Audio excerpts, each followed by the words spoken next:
না এখানে আমাদের বোতাম ঠিক আছে, কিন্তু রামনগরে যে কটা জায়গায় মেশিন ভোট বন্ধ আছে সেগুলো 1 নম্বর বোতামটাই খারাপ হয়েছে। তার জন্যে আমরা নতুন মেশিন দিতে বলেছি সেক্টর অফিসের লোকেরা গেছে, আমরা বলেছি ওটা সারানো পরে হবে, কিন্তু এখন নতুন মেশিন দিয়ে ভোটটা চলুক।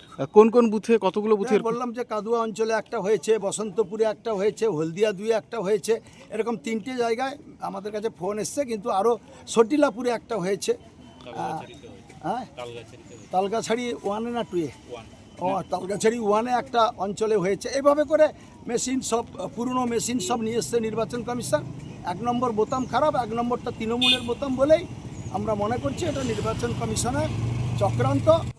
এবারে ভাই ভোটের লড়াই এই এখানেই দেখবো।